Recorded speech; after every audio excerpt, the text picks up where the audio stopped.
Peter, what, from your perspective, is the most insidious subconscious lie we are telling ourselves that is creating the most pound for pound suffering in the world today? Great question. I would, as I tend to subtly rephrase the words, but because it's not even the most insidious lie that we believe, but rather it's the most insidious because we're not aware of it. And so it's beneath the operating system of what it is to be human, which is the illusion of separation. That there's a you over there, there's a me here, and then there's the world out there. And as I affectionately remind people, as long as you think yourself to be separate, then you have no choice but to survive. And if you can look at that through the lens of just pure physicality, right? If we, by design, are under the impression that we are separate, then the imperative of every mammal, and certainly humans, is you just got to do what you got to do to make it. And certainly with the primordial imperative of belonging as well.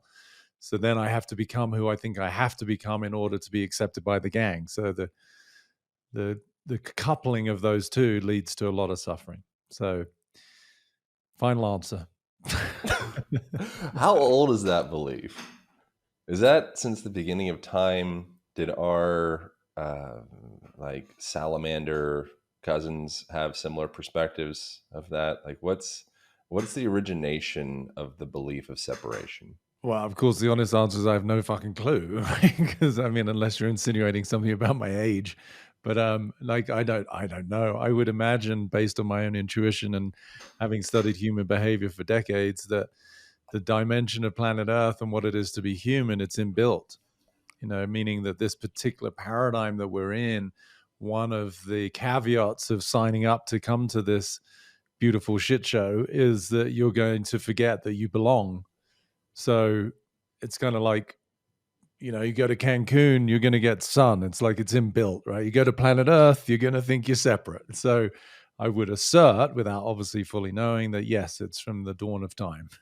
What are some struggles that you still tend to deal with in this human experience? Because you seem to have the right answer for a lot of things, and I really appreciate seeing like the vulnerable quote. I don't know, I think vulnerable is kind of an annoying word in like social media land these days, but you seem to have the right answers, and I am intrigued by some of the you have any chinks in the armor of Peter Crone? Is there any moments of anxiety or regret or remorse, or like, God dang it, I'm not Peter Croning right now, what's going on?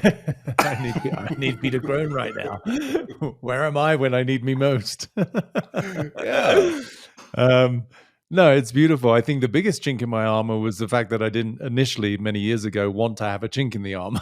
Right. So that became a vicious cycle that I think many thought leaders and teachers could probably relate to. Is sort of, again, as you know, I affectionately write in quotes. So I say one of the hardest parts of being human is being human.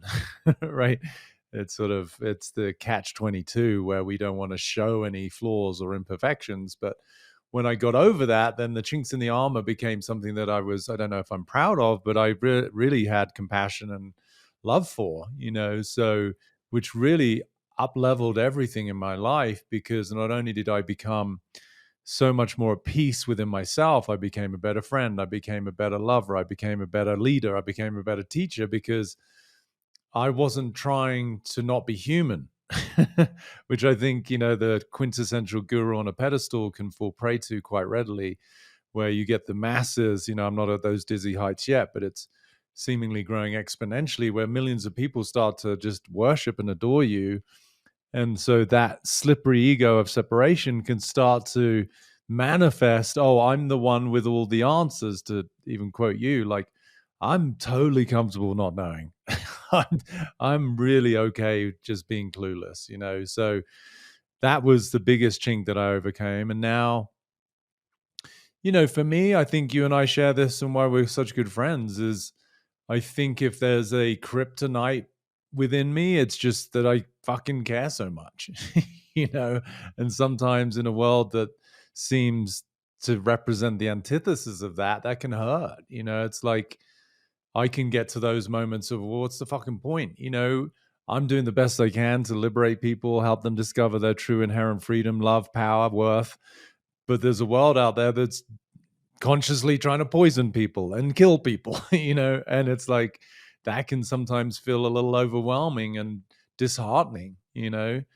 And so that's where I have to do the deep digging and go, okay, well, like the serenity prayer of understanding, there's what I can control and there's what I can't control. And I'm butchering what is a beautiful quote, but, and having the wisdom to discern between the two is what I've had to learn. So it definitely gets to me when I see what I would categorize as injustice in the world, where not that long ago, good humans were being forced to do things physiologically, biologically that they didn't want to because of the fear of their own like security of a job or the ability to go and see a dying parent in a hospital. And I have issue with that.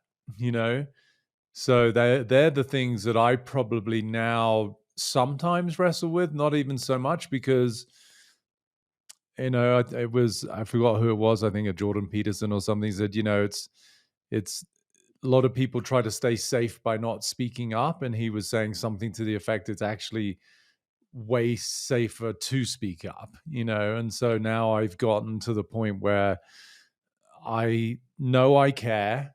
I'm not doing anything intentionally to harm. I'm not doing anything intentionally to make wrong or to judge people, but I'm going to speak up where I feel there's injustice. So that's actually helped me get over some of that and realize that I have a voice, that we could argue the only thing we really do have is a voice, and that the power of the tongue to cast spells and abracadabra as I speak, so I create.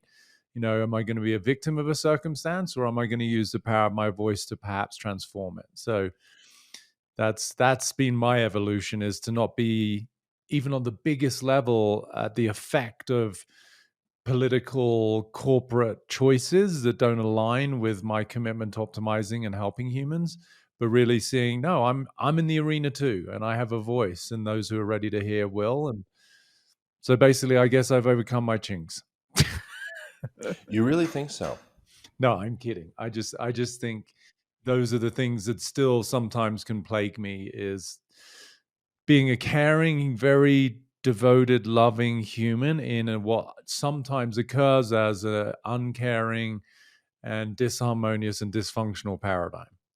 Something I've experienced with myself is a feeling that I need to, and this feels cliche, but like earn um, appreciation or adoration or love or connection, or like earn my keep, which I think in some ways is a healthy quality. It's like you should earn your keep. Like, don't be a lazy piece of crap. But the underneath that as well is like, do I ever get to relax and actually receive care? And do I ever actually open myself up to being loved? Because as long as I'm in the place where I'm in this zero sum game, and I'm going to pay you, I'll rub your shoulder if you rub my shoulder.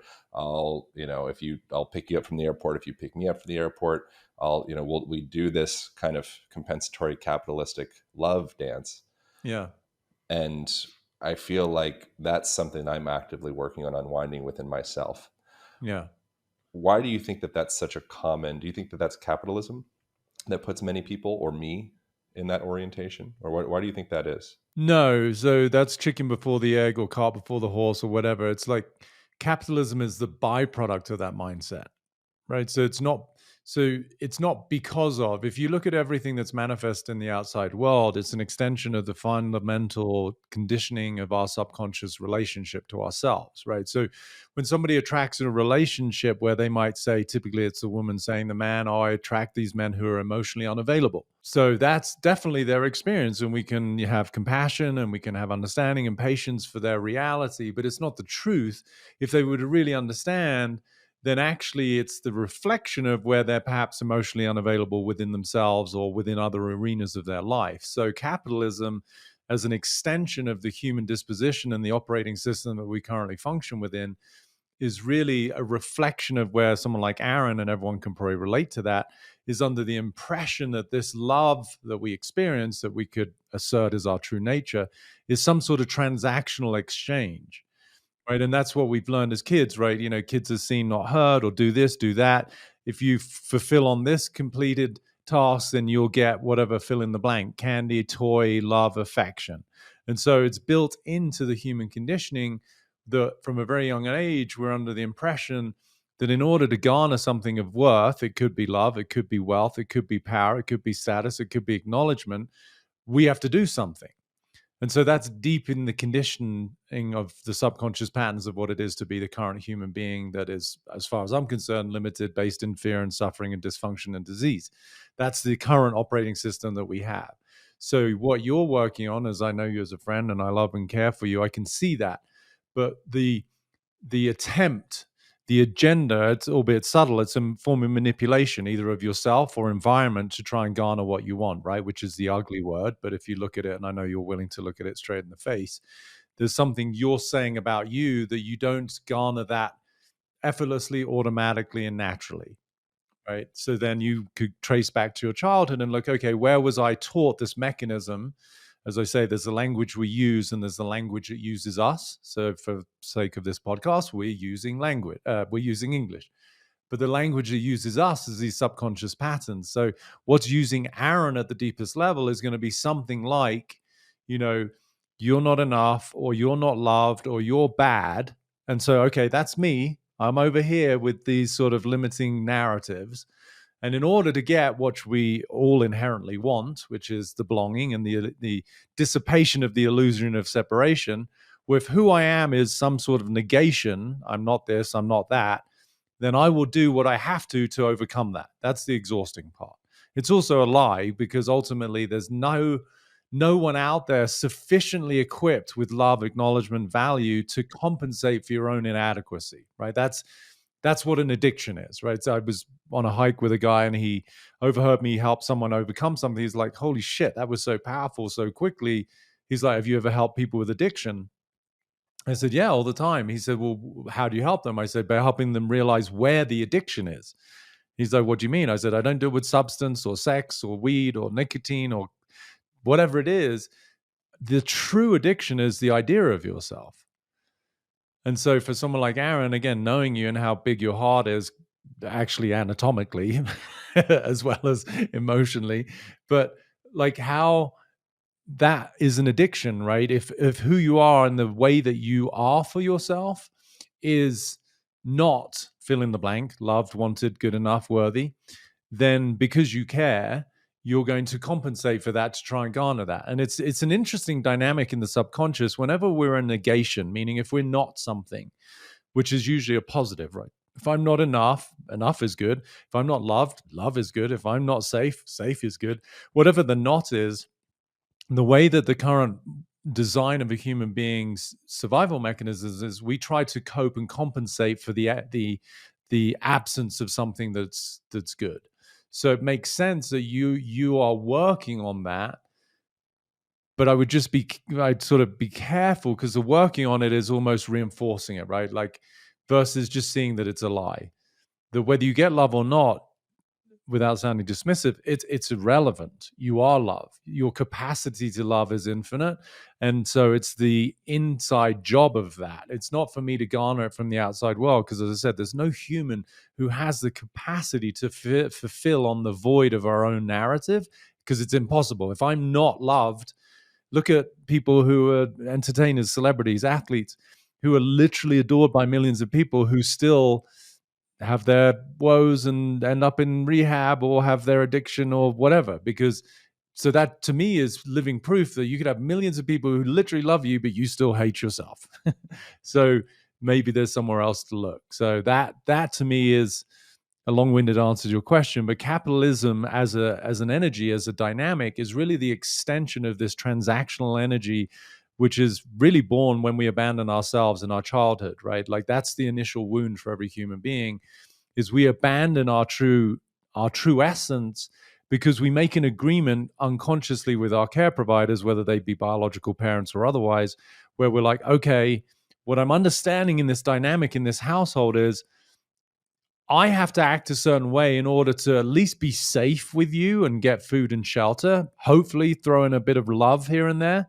So I'll become who I think I should be in order to get that. And then that pattern tends to, perpetuate through adulthood. So that's the game that we're playing here, and that's the game that I love dissolving for people. Are there ways in your own life, if you were coaching yourself, that you find yourself compensating or avoiding or bypassing any internal feelings in your own world? Very rarely now. My go-to, because of whatever resources, intelligence, emotional, financial, wherever I have capacity to help, is I tend to over accommodate. So I tend to, if it was a generic term, not that I'm a people pleaser, but it's like I have the capacity to step up in so many arenas of my life that I tend to do that. So we could really put that in the bucket of maybe being a little over tolerant. And that's something where I learned, from a very young age. Like my mum was sick probably, gosh, I was probably still 4. She died when I was 7. But for those 2 or 3 years, which are very formative, from 4 to 7, all attention and focus was on my mum, who was dying of cancer. So although I don't recall this, I can intuit it and I can sense it and I can make sense of it, which is I would have learned at a very young age to be the quintessential good boy and not necessarily have my needs met, which really is the imperative for a child from 4 to 7, especially from the maternal, right? So I became incredibly capable, adequate, resourceful, and my capacity to hold space, which I think affords me the beautiful career I have, is, in large part, I think, because I learned to put my needs to one side.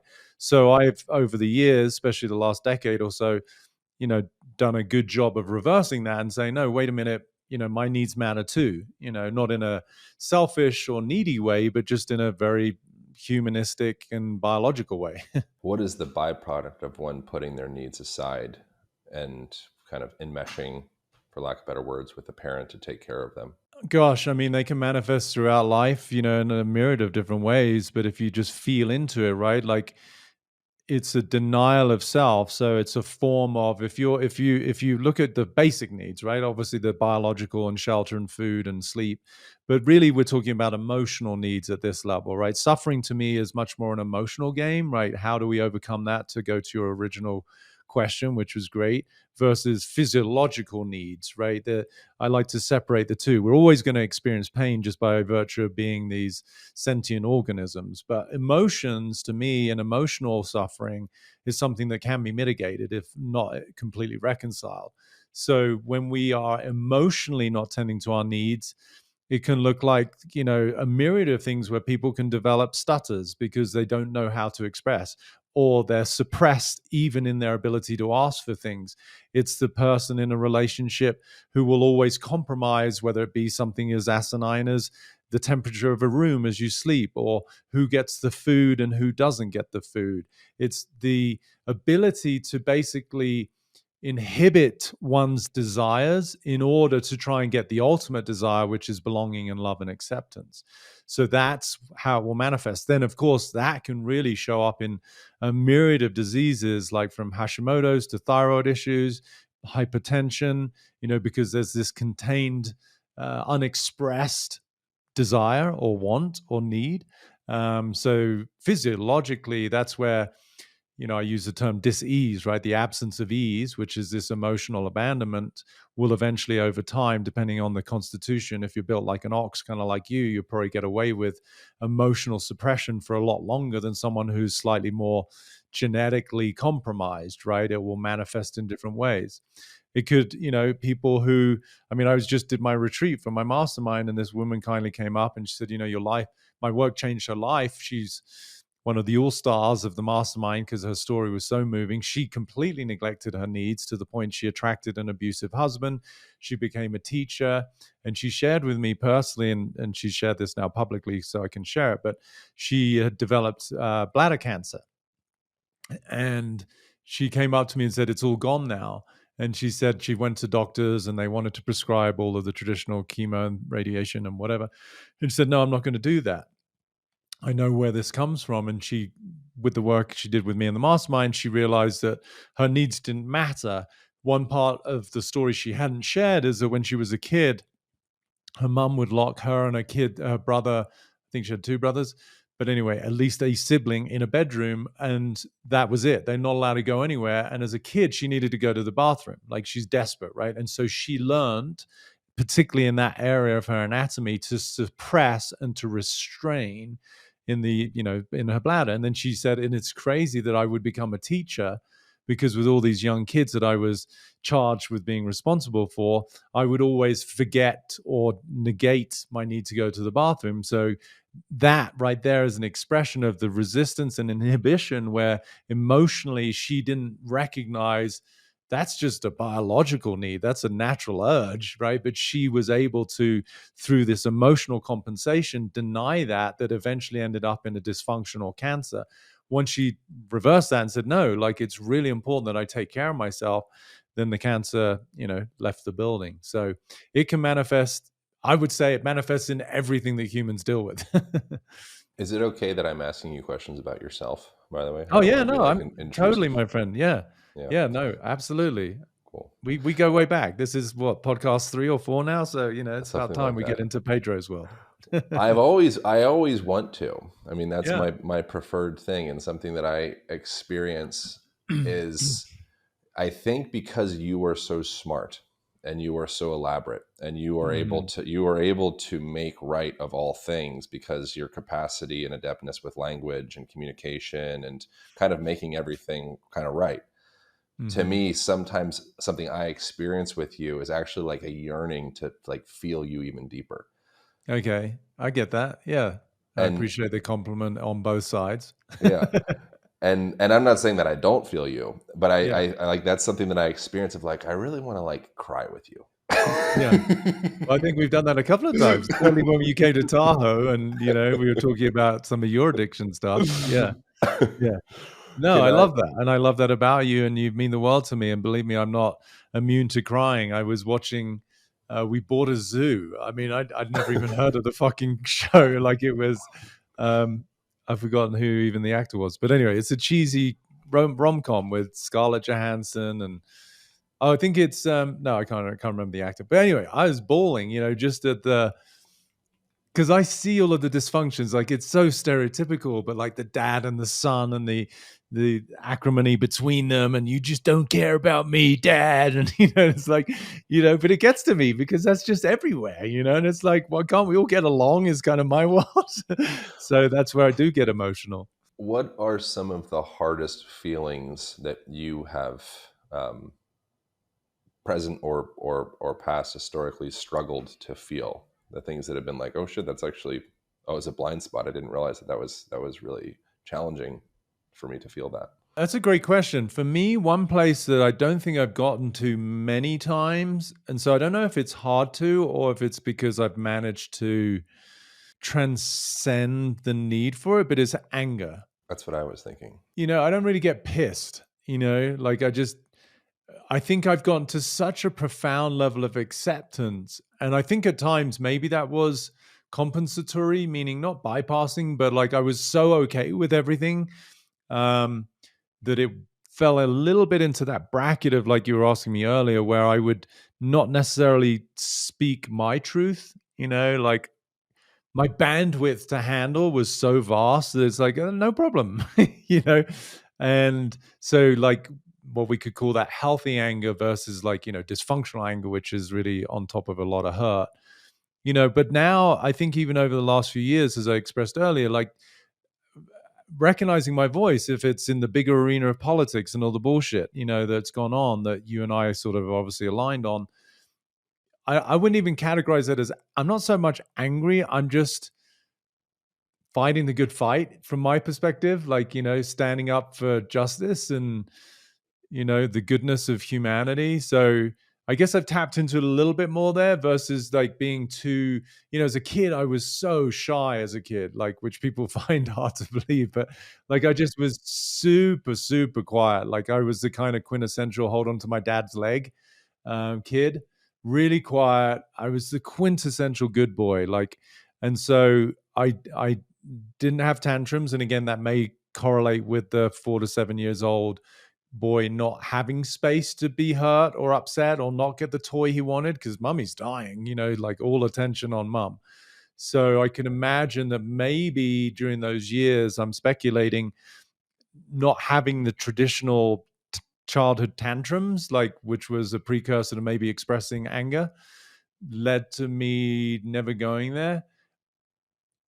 I've had moments where it's good to take something out on a boxing bag, as a workout, but that's typically self-referred. It's meaning I hold myself to high account, like standards of living, health, sports performance, and if I don't play well at something, I'd just be frustrated, right? Like I guess when I was younger, I definitely threw a couple of tennis rackets.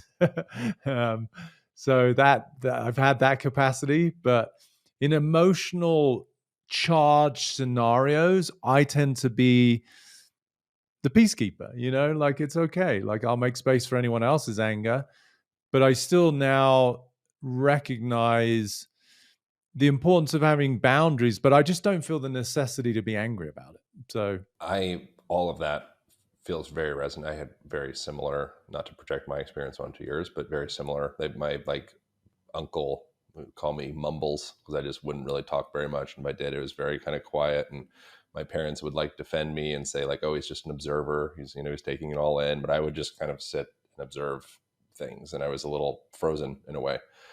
And it, for me, my experience was I feel as though I did not have the space to have an expression of my emotional experience growing up because I needed to be the peacekeeper and I needed to keep the relationship of my mom in relation to my dad in relation to my brother together, because if I don't do that, we're going to fall apart. Which speaks volumes about what you asked earlier in terms of working on receiving, right? Because what I hear in that statement is that one of the fundamental prisons, and I talk about these, and I'm writing about the 10 primal prisons that I at least have downloaded and assert as part of the operating system, what it is to be human. The one that I hear is, which is very prominent, especially for women, is not safe. That the environment doesn't feel safe. So when it comes to emotions, especially in relationships, we often look at the masculine as the sort of the cauldron of safety that holds the space for the feminine, which I think is beautiful. And I advocate that to all my male friends. And, especially when their relationships aren't working, they can typically see that they've checked out a little bit or they're not fully committed. And that's why the feminine is playing up a little bit more, not feeling safe. But I also want the women out there to recognize their role, because the masculine wants to feel safe too, but it's slightly different, right? And so in any romantic relationship, any relationship really, but particularly it manifests mostly in romantic relationships, the absence of safety to me is the greatest dysfunction, right? On either side, but typically when it's absent in one, it becomes absent in the other. So for the masculine to hold the safety of commitment, of, okay, stereotypical, I got your back, I will provide, I will hunt, I'll make sure you have shelter, all of those deep in our DNA primal like roles that the feminine can acquiesce to. But what is less spoken about, which really I think you and I can feel into, and certainly what you shared, is in the presence of a powerful woman and a powerful feminine, the safety is more emotional. It's more self-expressive, right? So that the man can feel he has the liberty to express what he needs to without judgment, criticism, or being made wrong. And that's a real subtle form of safety. It's not so obvious. It's not so primal or physical. It's more like, give me a container that is sufficiently safe for me to express myself, even if there's equally no agenda. It's like often women are like, no, I don't, it's not about fixing the fucking garden gate. It's about you showing me that you care, right? Like it's not about the specifics with a woman. And I think with a man, it's the same sometimes, which is we also just want to express what's going on or our frustrations, but we want to know that we can do it into a container that is nurturing and accepting. So I could see that in your, given a little bit I know about your childhood, but yes, if you're trying to maintain the peace with mom, dad, and sibling, then your relationship to life is, I'm not fundamentally safe. It's incumbent upon me to do things, which should also speak volumes about why it's harder for you to receive, because you always took that role, which is also why you're a leader, why you have a podcast, why people look up to you, why you kind of garner the kind of people that you attract in your life, because you become in your own way like a pioneer. But then, yes, where is the room for contribution, or where is the room for you to be able to express what's important to you, your needs or emotions? So that makes to me perfect sense. What has that done to you, or what would that be do to a person, but particularly for you, to grow up and feel like there wasn't, and don't let me kind of project anything, feel free to correct, but there wasn't full space for you to be able to also be able to fall apart? Because if everyone else is falling apart around you, there's no space for you to fall apart. What does that do to you in your life, or what has that done to you in your life? I think the way it's shown up, typically these patterns that we all have manifest more in a more pronounced way in romantic relationships, when we get closer to the heart. So I think the way that that would manifest is my survival strategy would be more inward, withdrawn, more quiet, kind of process on my own, wouldn't react, wouldn't be upset, but would be a little bit disconnected, you know, which in of itself can create more dysfunction or more fear, especially in the presence of the unresolved feminine, right? Because that can be seen as a potential expression of abandonment could come to the surface, right? Okay, holy shit. The masculine, which is my container, is withdrawing, which is, albeit dysfunctional, my means of security, fill in the blank, emotional, financial, physical. And so then that can heighten the fear on the other side in the relationship, which can then actually exacerbate the feeling of wrong making or judgment, which then only perpetuates and furthers the masculine withdrawal, right? That's the vicious cycle. So that's something that I used to do that I'm now way more cognizant of. And so I still stand my ground. I may not, out of conscious choice, want to engage in discourse that I find to be hurtful or dysfunctional, but I'm not going to quote unquote sulk as I did as a kid or even as a young adult. I'm just going to be like, okay, I get it, but you're not listening to what I'm saying. I really can hold space for your frustration. But if we're going to have a powerful adult conversation, then there needs to be room for me to also express what my reality is, right? So that's now tends to be my tone, which is a big step, the last 5-10 years. I think this is very helpful for lots of people listening, so I appreciate you allowing me to ask you Of questions course. Well, about I your own. hope so. That's the intention. Yeah, yeah.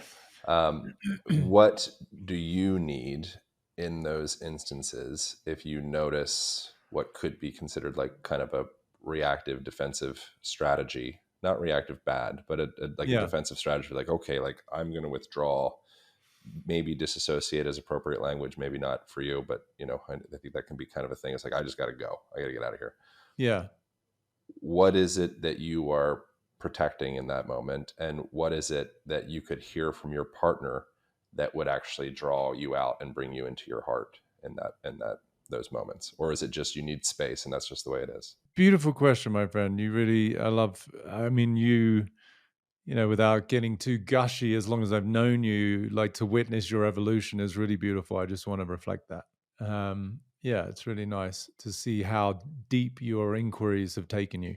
So I think there's a few kind of multiple choice answers to this. I think sometimes space is appropriate, but typically not the first place to go, because that's usually encouraging the separation, which is the biggest threat for the feminine. Which, if you look at the archetypes, the feminine is more committed to connection, whilst the masculine at times requires space, right? Like the man cave or whatever. So typically when the masculine withdraws, it's going to trigger a little bit more of the absence of connection for the feminine, which could just, sort of bring more kerosene to the fire. For me personally, to answer your question, I think there's a couple of things that come to mind. There's two words really: listening and responsibility, right? So in those more charged moments that a lot of humans have, and I've definitely experienced, what I feel is absent is responsibility. Like, it's very causative, right? It's meaning the way it can come across in arguments, in male or female, either way, is you're the reason I'm upset. And so this becomes a very accusatory, blaming, inflammatory form of communication, which I don't engage in. I've done sufficient work to recognize that I generate my own experience. The other person for sure can contribute to and perhaps be the catalyst or the inspiration for an experience that is my own.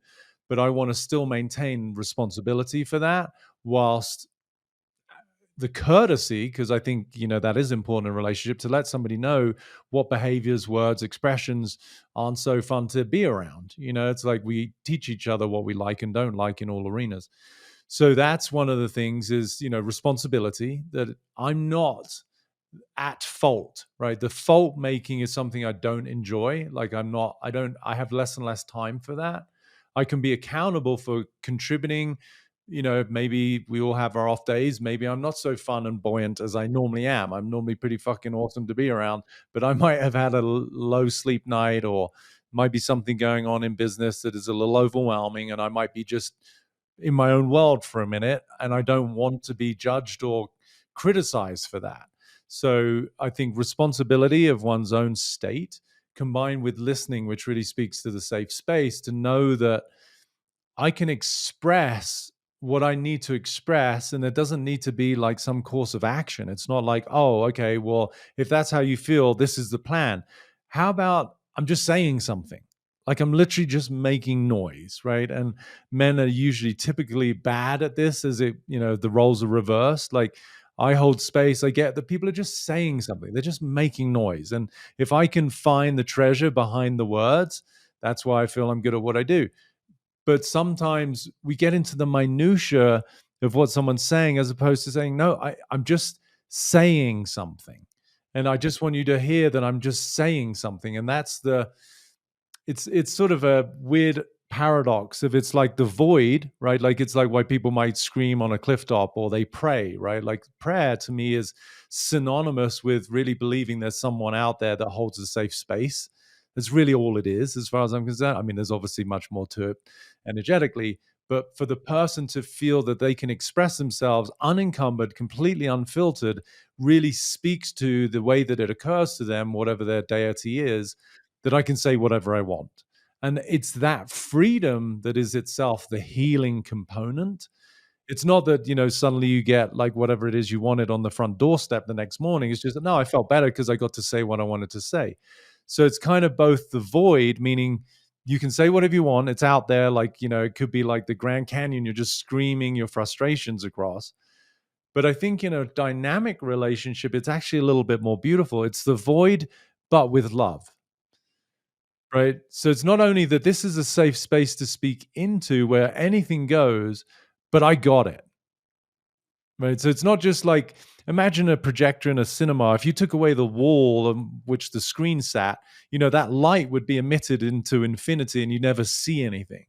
So this is a little bit, I've never articulated this way why I love these conversations, because even I generate new insights, but it's like you get the void of, you're free to fully self-express yourself, but it's more palpable, it's more powerful, which is I'm also going to be the space of love, aka no judgment, that I'm going to get your reality. And I think that is perhaps one of the most beautiful expressions of love, is to truly get somebody else's reality and to be able to be with it. It doesn't mean you condone it, agree with it, or fully understand it, but you can really just be with that person and what they're going through. So that's, I would say, the two things that I find, sort of a occupational hazard, I guess, at times, that I'm helping people to become more responsible and more, capable as listeners. So oftentimes I'm like, hurry up, everyone. Like, let's all evolve so we can all hold space for each other, myself included. So they're the things that I would love. You said in that normally or typically I can be, or I'm pretty awesome to be around. Like I'm a good time. Yeah.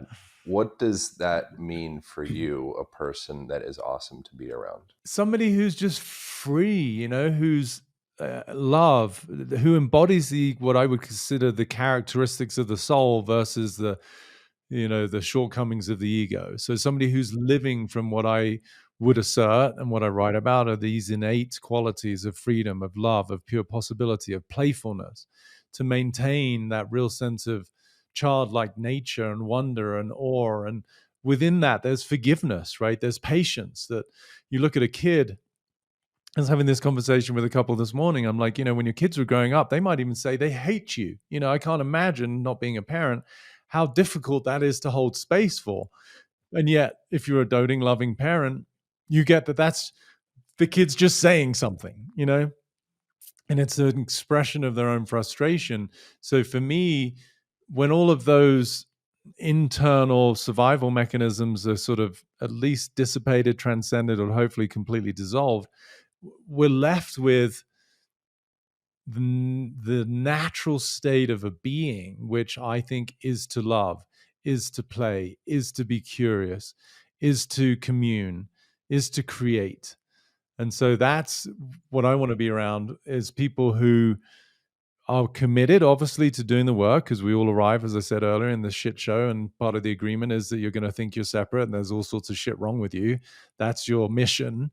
But hopefully you can get beyond that pretty quickly and then just start, living in complete awe of this beautiful dimension and explore together. So that to me is the kind of energy I like to imbibe in. Do you feel like, in your experience in just life and relationships and such, do you feel like you've allowed yourself the opportunity to fall apart in front of someone else and be witnessed by a compassionate Many awareness times, in them? many times. Yeah.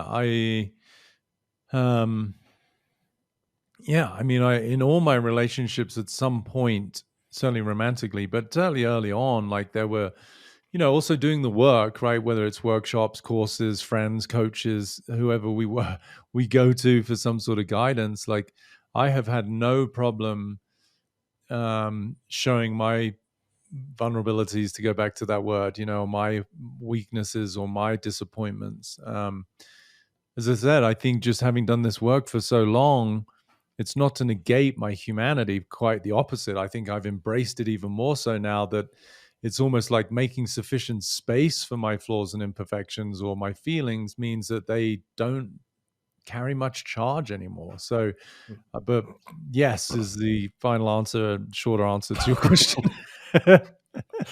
Something that I experience when I do therapy and stuff like that, and one of the things, if I go back to like being with, or whatever be the best language for that, the just reflecting on, like, remembering the, I don't think I'm going to cry, but there's the availability for it.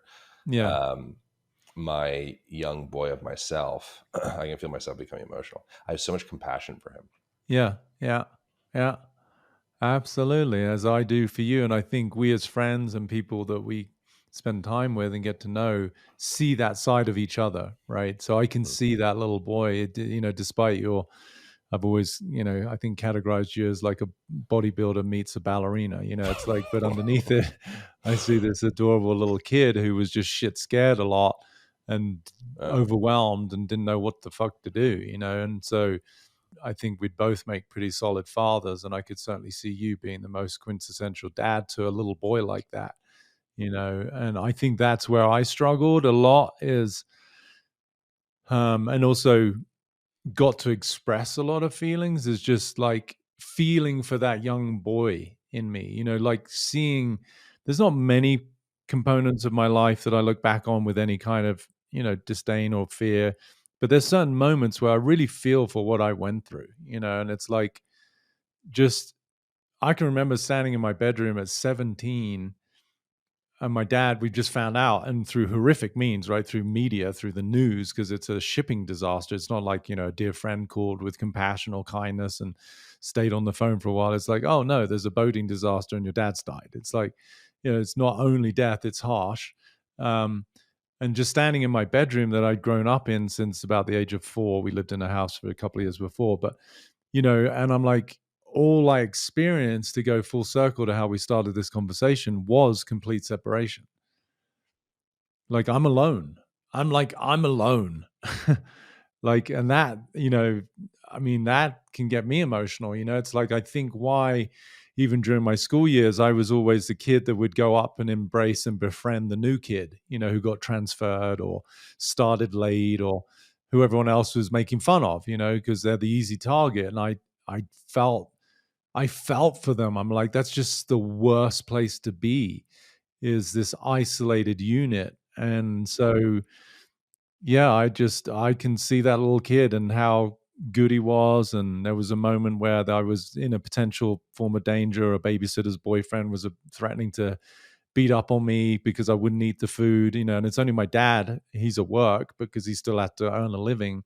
This little boy sat at a table. They turned me around, faced the wall, so I couldn't see them. And this kid took his belt off his jeans and snapped it, like folded it. And I would have been, whew, like 10 years old or something like that, like a fucking kid, like a baby. But I was fast. So I, for whatever reasons, I don't know what possessed me, but I'm so proud of myself. I just fucking, in English we say, legged it out of there. Like I I ran for the front door. They came barreling after me, like, but I was so quick, and I almost got stuck at the garden gate. I managed to get through it, and then I had wheels, so I'd won the 100-yard dash as a kid ever since I was like 5. And so I sprinted down the road to a friend who eventually became a stepmom. My dad didn't get married, but she moved in. And I think a lot of that was due to probably his immense guilt. I can't imagine what he as a father felt, knowing that he, through no fault of his own, doing everything he could to maintain a livelihood so we had a house and food, but was not present when his son was in danger. So I think, without knowing, because he passed, I didn't get to have the adult conversation with him. I think much of the reason that he invited this woman to come into our home was probably because he cared about me so much and wanted me to be safe.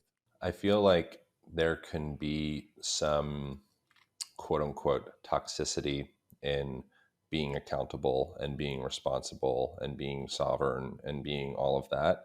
And there can be a bypassing and a neglecting of every single person on the planet at one point was so small, and they like truly are a I don't know if victim is the appropriate language, but it's probably fine. You're kind of the victim to your circumstances as a young boy or young girl. Like, you're not a sovereign, agentic, responsible, strong, empowered. That's like, I feel like that's like the hat we put on. We buck up and like, this is, I'm responsible. It's like at some point you weren't. Yeah, yeah. You were We young were. and you were small, and you're at the whim of your environment, and it could be terrifying. And I think, without sounding too catastrophic, I think more often than not, it is terrifying, right? Like, we have these idyllic images of childhood and TV commercials, and even people will, sort of uh, characterize their own childhood as this picture perfect scenario. But really, beneath the surface, I think it's really important to acknowledge that most kids, sadly, are, it's a strong word, but are abused. It's, I I have a very blatant quote about it. I say, if it's not love, then it is abuse. And so it's a bit harsh because it's sort of almost a catch-all, right? Like, which parent, even doing the best they can always be loving? So there is going to be a form of abuse. The abuse might not be physical, sexual, or emotional. It could just be ignoring a kid, like a kid's tugging at your pants, mummy, mummy, mummy, mummy, mummy, but there's some need, there's some want. And of course, in modern day society, you're putting lunches together, you're rushing to the office, you got this on your mind. Of course, you're not going to be able to attend to everything that the child wants. But I do feel it's a beautiful, way that you've articulated. In my work, I really help people find that energy of what I categorize as hopelessness and powerlessness, right? As an experience, that's how we feel as kids, because we are literally dependent. Like, you're not going to get out there at like 6 months old and get a job mowing the neighbor's lawn and get some money to buy food. Like, we are completely and utterly at the whim of our care providers. And I think so much of that lays dormant in our emotional way of interacting, that we've developed survival coping strategies of how we compensated for that. So I think it's really powerful that you bring that up. And I certainly, with my work and when I do my masterminds and stuff, help people tap into that feeling of just powerlessness. And it's a horrible feeling. But it is nonetheless beautiful to at least see and take responsibility for and then hold space for. A thing when I communicate to the young version of me, which obviously I still very much am and hold, uh, and going back and being with young Aaron, and me being, to the degree that I can be the integrated adult that I, aspire to be now. Uh, the thing that I say to that young version of myself that it seems like he needs the most is just to know that I'm not going anywhere. Amen. Yep.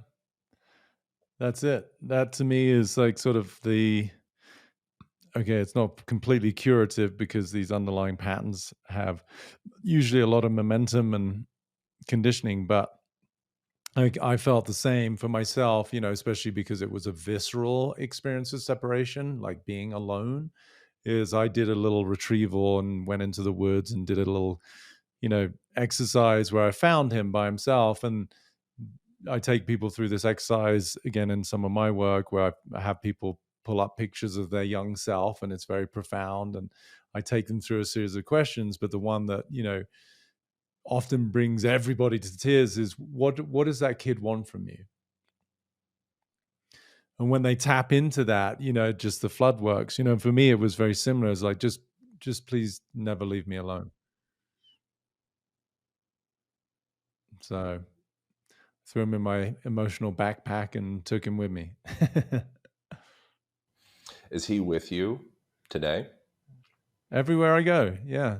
Intrinsic part of who I am and everything I do. That's part of the playfulness. It's part of the coy. It's part of the shyness sometimes, but it's also part of my manhood where I get to step up and go, oh, it's okay. It's okay. This person doesn't quite get it. They're being mean. They're being angry, and you didn't do anything wrong. Hmm. How often do you feel seen in that part within yourself in life and relationship? Because you're in like the leader, teacher, answers role. um, I mean, I probably get seen there in ways that I don't fully comprehend, right? In this sort of bizarre world of media, social media. It could be a day goes where like a million people see a video that I've done. Like how many people with their own sensibilities and kindness and compassion and awareness are able to see, wow, that guy really fucking cares. Like I can really see the sweet boy in him that I don't know that they're picking up on that. So I'd like to think that courtesy of people like you and the way that I like to present myself, that people see that side of me quite readily. In my own personal life, I think I'm blessed to have friends, who really get me. And I think I do obviously a great job of having created a safe space for that part of me that it doesn't necessarily show up too readily. So, but when it does, I feel there's so many people I can call on who will listen and be kind and patient. But yeah, I'd like to think there's a lot of people out there who can see the heart of that boy in anything that I even do today. The irony is that part that I am terrified of showing. Like I've been in and out, kind of like micro crying throughout, good chunk of this conversation. And I have a natural inclination to want to draw it back Yeah. and be like, it's a little confusing, I think. Hmm. And Yeah. and I think there's times where it's not appropriate and to be emotional or be vulnerable in that way, or it's Yeah. like, okay, we got to compartmentalize because the ship is sinking and I can't just curl up and cry right now. We actually need to save the ship. Yeah. Yeah. But navigating that, I think the thing that we are the most terrified of being seen in is simultaneously the thing that brings people closest to us. That to me is intimacy, into me see, right? Like again, I end up pulling all these quotes because they come through me all the time. I say, as soon as you're okay being vulnerable, you're no longer vulnerable. And it's sort of again one of these paradoxes of being human, right? It's and again, like in the Bible, they say you don't toss pearls before swine, right? Meaning speaking to like there's an appropriate space within which to share that which is closest to the heart, right? I mean, I'm sure you and I occasionally are not so much now, but there's the few comments of like, who's this douchebag, thinks he's a guru, or there might be some funny comments out there where they're not the kind of people who I'm gonna share my deepest, darkest vulnerabilities with, But I think for you and I, knowing the same kind of communities that we travel in, there's usually a really beautiful listening for all of it. So I think for you, with this micro dosing of crying and self-expression that you kindly shared, I think it's the beauty of being able to see that, recognize it, and then maybe just investigate, like, what is the subtle, because it's very subtle, inhibition there? Like, where does Aaron's young boy think, as we said earlier, maybe this isn't the safe space to do this? And I don't think it's safe, maybe, like you said, inappropriate. Like, you're a host, this is a podcast, like, what do people think? And we can categorize things so subtly behind the scenes, and then that's now created the container in which we function, right? I talk about worlds that we live in, right? And so the world of, like, whenever I'm with an athlete, like I remember talking to one of my greatest athletes of all time, like with 15 seasons, and he's a baseball player, and he's like, dude, I'm just so fucking pissed because I've gone over for 4 games or something. He hasn't had a hit, right? And for a professional baseball player who's being paid literally 20, 30 million a year to perform, that's just not appropriate. you know but it was the greatest access to his potential, because I said, no, you're missing the point. He's like, what? You have the capacity to suck. Even as a professional athlete, you have, and especially in a game of baseball where there's failure 70% of the time, you're still a Hall of Famer. And that season, he became the National League MVP. Like, he was the biggest accolade an athlete, because he made space for the part of him that wasn't so shiny and great. And so I think the tears, whatever it is, the anger, the feelings that we sometimes feel aren't appropriate, really speak to that part of I think, the final initiation of what it is to be a human. Which is, yeah, we're all great at perfecting everything, and we're designed to look a certain way depending on what society we grow up in and whatever is on vogue in fashion, or what device everybody's got that you should get to fit in. All of that's automated, right? Forget about it. Everyone's going to do that. But who can kind of bulk that trend and go, you know what? Like a kid at a dinner party, where everyone's in their black tie and fucking cocktail dresses and looks amazing, but a kid comes in there, spills something, cries, and then tells someone they're fat. Like, that's what people remember, because it's real, it's authentic. So my invitation for people is, yes, of course, find the right environment, to find the right people, but don't be shy to just fully self-express, whatever it is. Why is it so scary for me in this case? And I think probably most people, and I feel like I observed similar sensations arise in you as we're kind of time traveling back into those aspects of ourselves. Why is it so absolutely terrifying to show the world these aspects of ourselves that also, in fact, open the world to most of the things we probably tell ourselves that we desire? Beautifully articulated, and that's why I said intimacy, right? I think, because, to go back to the very initial question, it occurs, because it's not a truth, it occurs as though our survival is dependent upon it. And that's why there's so much at stake.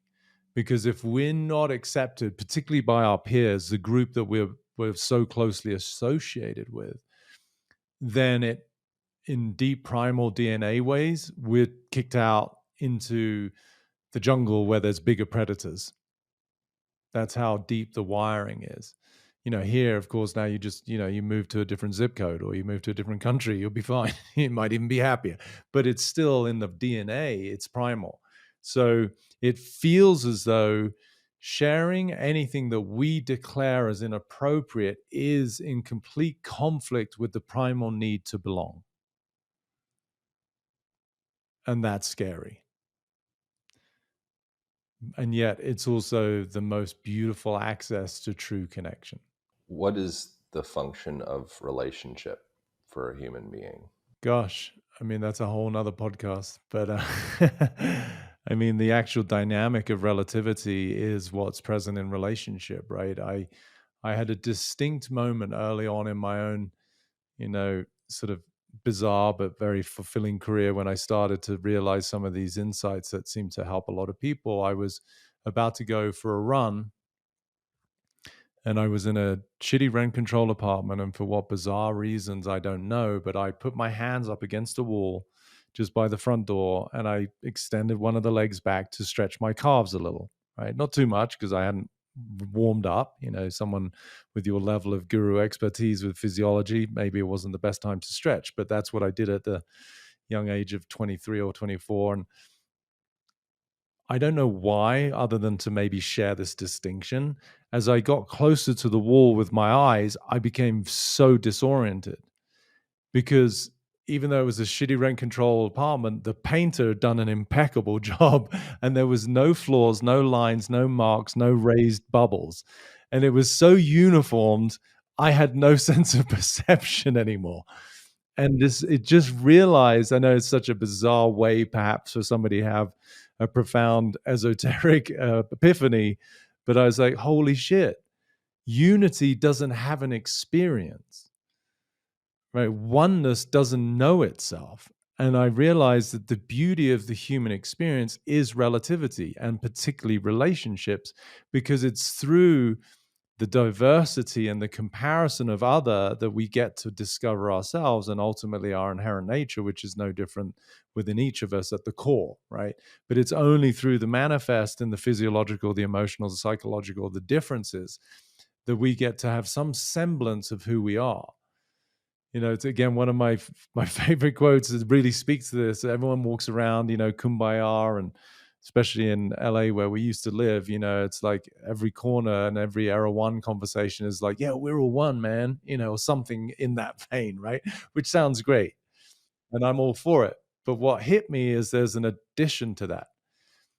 Yes, we're all one, but we wouldn't know that if it weren't for the we.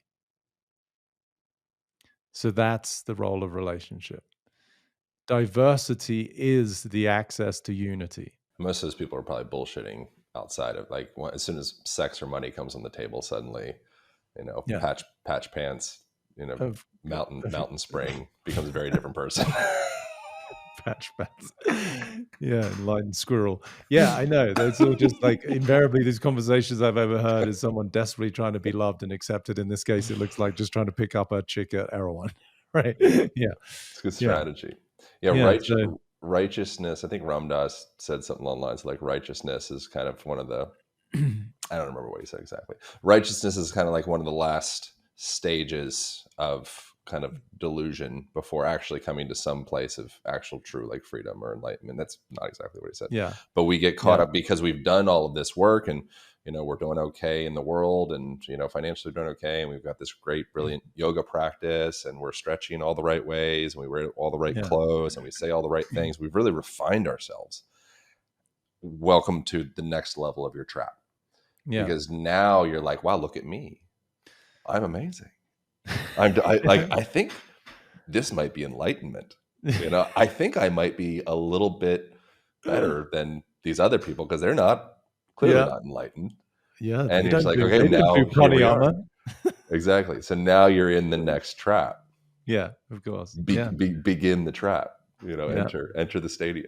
I think one of my favorite quotes that I heard, it wasn't one of mine, but it definitely resonated with me, is there are none so self-righteous as the newly converted. Yeah, right. Yeah, you're Right? As soon excited. as you get, it's like, oh my God, I just got it. It's so obvious. Yeah, it wasn't that obvious to you about 4 hours ago, when you were blaming your boss or your wife or your kids, right? So I think if there's one thing that I do take pride in, which seems, antithetical to this whole point we're discussing, but is humility, right? Like, because I know when I was younger, I can remember the first talk I gave to a Major League Baseball team. I was trying so hard to be cool because I'm in front of athletes that are commanding in excess of $200 million collectively, and I'm this kid off the boat from England who's never fucking held a baseball bat, and I just feel for myself. I'm like, I kind of cringe, looking back at it was all well intended. I just wanted to do a good job, and I really wanted to help, but I was so self-oriented, right? And like, how can I sound good to these guys? And over the years, I think it's part of maturity. It's certainly part of a few, knocks on the chin. I was like, wow, despite seemingly the expeditious rising of my star, the thing that I really like is that I've managed to stay transparent and humble, and I'm definitely not better than anyone else. Yeah. And yeah, that We can, helps. That helps a lot okay. without having to sustain some sort of image, which you have lended to beautifully here by asking some very intimate questions, which I appreciate. Thanks for being open to it. I want to, we can wrap up here. There's a few, like, obviously I didn't do any of my note questions that I had. So we've got a couple little things on the side. Uh, Something I've heard you say is you cannot be healthy unless you free your mind. Yeah. What does that mean? So if you look at the cascade in terms of the hierarchy of what systems inform the others, as well as me, maybe better, like in terms of the autonomic nervous system and those two main branches of sympathetic and parasympathetic, most people are living in a constant, whether it be mild to severe state of sympathetic response, right? Meaning that the way that we perceive life is fundamentally as a potential and sometimes actual perceived threat. So when we're in that state, what happens is physiologically, as you know, fear, like fight or flight and freeze, are the precursors to adrenaline, epinephrine, not epinephrine, norepinephrine, and then like cortisol, and all of this cascade of neurotransmitters that are, you know, dysfunctional as it relates to true vitality, right? They're not there to repair and rejuvenate and rest as if we're in the parasympathetic state. So for me, it becomes quite categoric, and that's why I make it as a bold statement. But it's, if you are in a state of fight or flight, then, which is, your mind is not free because you're perceiving the world as a danger, or that there's something wrong with you, or your survival is at stake because you're looking through this primordial lens of separation, then you have to be sitting in some degree, for usually the majority of time, in a sympathetic mode, which means the faculties that are lended to us in terms of health and vitality are offline. So that's why I make that statement. Does the perception that I am not free and I need to make myself free place a person into a double bind of actually perpetuating separation? Yes. I'm not free as one of the prisons. That's one of the illusions. Just like I'm not good enough, that person typically, strategically and very sensically becomes a hard worker, a perfectionist, and a people pleaser.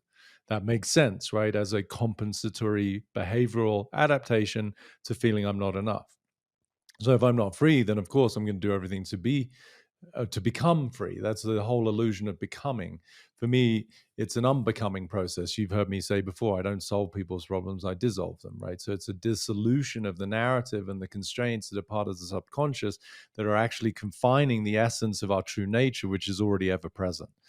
So I'm always revealing for people what is already there and giving them something that's they're just oblivious to. It's not because I've got the magic secret that they're oblivious to. It's, no, I'm just revealing the constraints that are in the way of the very essence of what is really at the root of all desire, which we could say is freedom, love, and a true sense of possibility and vitality.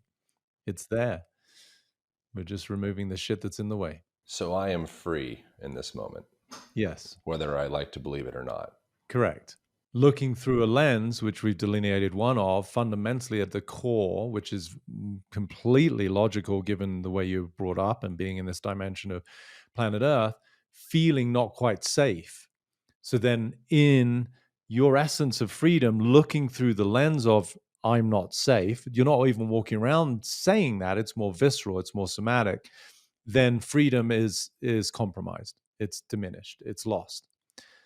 It's not that it's not there, but looking through the lens of I'm not safe, you're going to do, as you said at the beginning, everything I can do in the way that I present, the way that I speak, the way that people think of me to feel safe, which then would eventually lead to freedom that you already have. That's the madness of being human. Becoming honest with how we, or where I manipulate the world, manipulate friendships, manipulate relationships, manipulate myself, manipulate, like, coming honest with that is kind of scary, especially now because, the word narcissist gets thrown around by freaking 98% of girls on the internet, I think. And so like the to actually share, like, yeah, like, any place logically, if I'm not truly in a complete, utter, total state of acceptance and love and compassion and ease, probably I will manipulate the world to get what I need to feel safe. It's Yeah, just the nature of how it absolutely. works. Yeah. And how, if there was in summation, I mean, I think it's a valuable thing just to have, like, the self-reflection, on that. For a person, ask yourself the question, like, how do I manipulate the world around me to get what I need? And ultimately what I need probably is safety, love, to be seen, heard, held. I've heard you say something along those lines. If there was one unlock of sorts, obviously, well, maybe it is it as simple as an unlock for us to come into that place? It is, and I would introduce the one word which so you recognize, which is first of all super evolved and unusual, becoming hopefully a little bit more typical as people wake up and consciousness evolves, but you're aware of how, right? How you manipulate others, how you manipulate particularly intimate relationships, how you manipulate perhaps most profoundly yourself, right?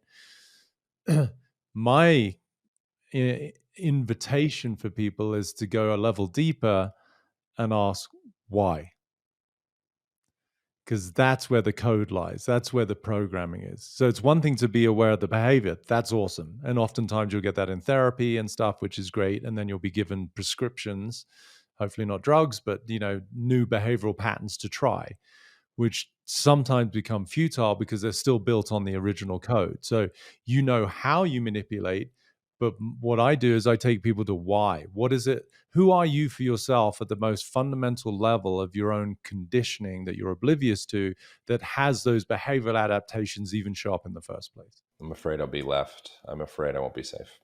Yeah. And that's okay. And then the next step of that's the why, which is great. Then we want to investigate what I say, the validity of that perspective. Is that an actual truth? And I can, for the sake of mitigating suffering, I can tell everyone the answer is always no. Now, the degree to which that lands and you go, oh yeah, it's not true, then that's the nirvana on the other side of that revelation, at which point the behavioral adaptations and manipulation all dissipate and they get, they're redundant now, because you don't need to in any way change, manipulate yourself or others to be safe, because I am safety itself. You don't need to do anything to become free, because I am freedom itself. I don't need to do anything to be loved by others, because I am love itself. When you really hit that, that's the mother lode of, that's enlightenment.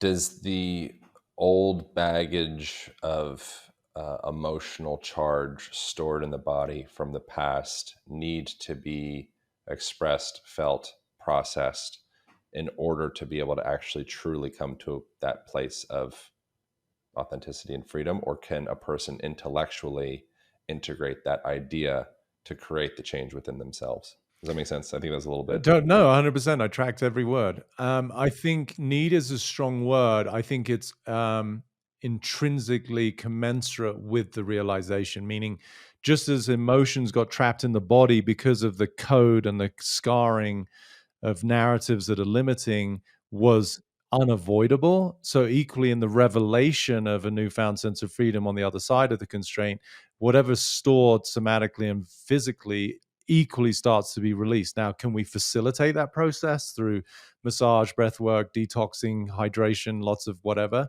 Yes. So it's a necessity, but not as another task, because then that creates more constraint, right? It's just something that happens automatically, like the woman I was saying at the beginning who had bladder cancer.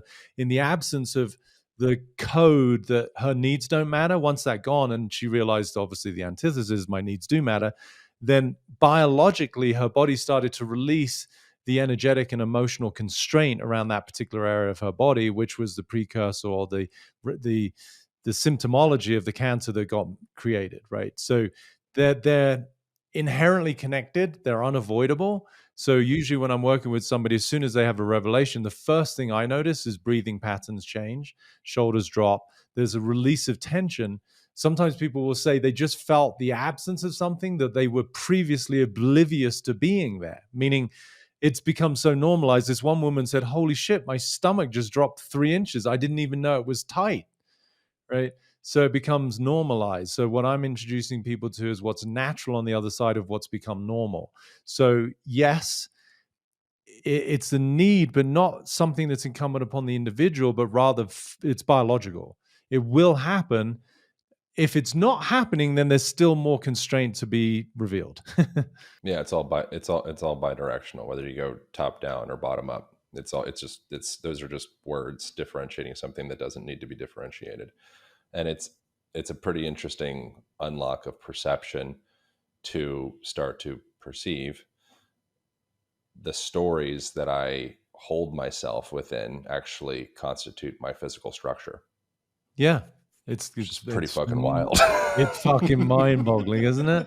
I mean, this is why I love abracadabra, right? Like, as I speak, so I create. We're all magicians. It's just that the most powerful spells we've cast on ourselves are the ones that we're oblivious to, and yet they will manifest physiologically. So when you really get to that level of true creation, albeit typically in the face of survival, it's awe-inspiring to realize, holy shit, like for that woman to know, categorically know, holy shit, the cancer that I have, quote unquote, not consciously or intentionally manifested in my bladder area is completely commensurate with the fact that I resisted having vitality in that area because I felt that my needs didn't matter.